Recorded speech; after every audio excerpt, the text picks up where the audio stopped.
2023 সালের পঞ্চায়েত নির্বাচনে হাওড়ার সাকরাইলে আত্মপ্রকাশ এনসিপিআই দলের। রাজ্যের রাজনৈতিক মহলে বর্তমানে আলোচনার কেন্দ্রবিন্দুতে উঠে এসেছে nationalist citizens party of India. Trinamool কংগ্রেসের একাধিক বিক্ষুব্ধ সাংসদ এই দলে যোগদান করতে চলেছেন বলে রাজনৈতিক মহলে জোর জল্পনা শুরু হয়েছে। সেই আবহেই হাওড়ার সাকরাইল ব্লকের হাটগাছা এলাকায় অবস্থিত এনসিপিআই এর কার্যালয়কে ঘিরে কৌতূহল বাড়ছে সাধারণ মানুষের মধ্যে। স্থানীয় সূত্রে জানা গিয়েছে, গতকাল সন্ধ্যার পর থেকে এনসিপিআই এর নাম রাজনৈতিক মহলে বিশেষভাবে আলোচনায় আছে।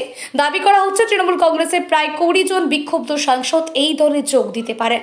জানা যায়, ত্রিপুরার আত্মপ্রকাশ করা এই রাজনৈতিক দলের পশ্চিমবঙ্গের অন্যতম সাংগঠনিক দায়িত্বে রয়েছেন সাকরাইলের হাটগাছা এলাকার বাসিন্দা শিউলি কুণ্ডু। স্থানীয়দের বক্তব্য, পেশায় আইনজীবী শিউলি কুণ্ডু দীর্ঘদিন ধরেই সমাজ সেবামূলক কাজের সঙ্গে যুক্ত। তিনি একটি স্বেচ্ছাসেবী সংস্থা পরিচালনা করেন এবং তার স্বামী উত্তীয় কুণ্ডু সেই কাজে সহযোগিতা করতেন। এলাকাবাসীর দাবি, 2023 সালের পঞ্চায়েত নির্বাচনের সময় জোরহাট গ্রাম পঞ্চায়েতের একটি গ্রামসভা আসনে এনসিপিআই প্রার্থী দেবার পর প্রথমবার তারা এই রাজনৈতিক দলের নাম জানতে পারেন। তবে এরপর লোকসভা নির্বাচন এবং 2026 সালে বিধানসভা নির্বাচনের সময় দলটিকে খুব একটা সক্রিয় রাজনৈতিক কর্মসূচি বা প্রচারে দেখা যায়নি বলে স্থানীয়দের দাবি। গতকাল সন্ধ্যার পর দলটিকে ঘিরে রাজনৈতিক জল্পনা ছড়িয়ে পড়তেই হাটগাছার কার্যালয়ের সামনে বহু মানুষ ভিড় জমাতে শুরু করেন। তবে অফিসে গিয়ে ডাকাডাকি করেও কাউকে পাওয়া যায়নি। একই সঙ্গে শিউলি কুণ্ডের সঙ্গে যোগাযোগ করার চেষ্টা করা হলেও তিনি কোনো প্রতিক্রিয়া মেলেনি বলে জানা গিয়েছে।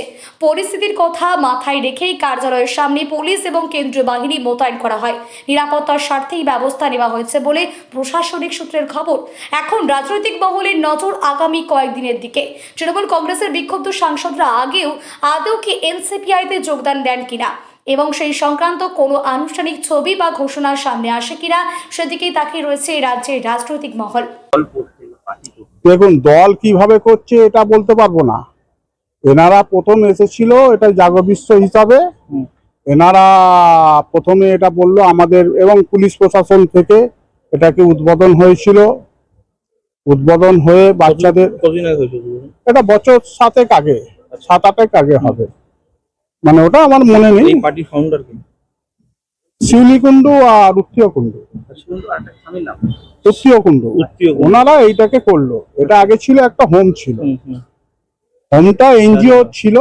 এনজিও বাচ্চারা এখানে থাকতেন, পড়াশোনা করতেন, বিভিন্ন স্কুলে সব পড়তে যেতেন, আবার এখানে এসে থাকতো। তা হতে হতে তারপরে এনারা লিজে নিলেন। লিজে প্রথম যখন নেন, উত্তীয় কুণ্ডুর সঙ্গে আমার খুব ভালো সম্পর্ক, এবং ওনারা ওই আধার কার্ড উদ্যোগ, উত্তম উদ্যোগ, তারপরে এইসব কাজগুলো ওনারা করতে থাকলেন।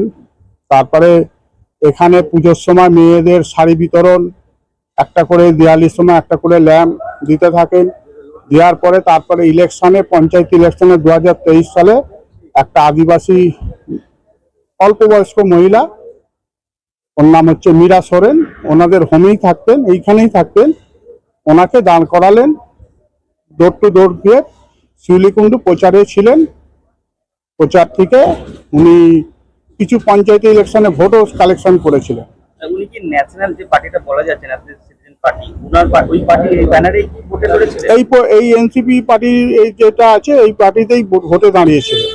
এবারে সেটা গ্রাম সভায়।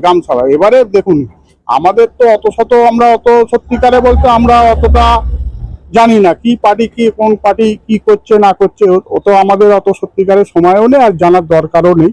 সেই হিসাবে আমরা এটাকে নিয়ে আর অত মাথা ব্যথা করিনি।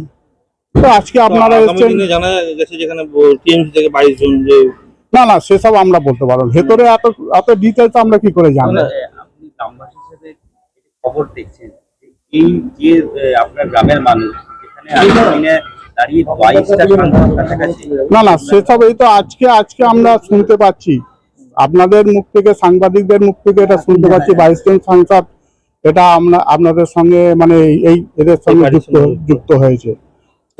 এত কিছু শত আমরা জানি না, কিন্তু লোকজন আসা যাত করে, গাড়ি আসে, একটা দুটো করে দিনে আসে, এবং অনেক বাইরে বাইরে থেকে লোক আসে।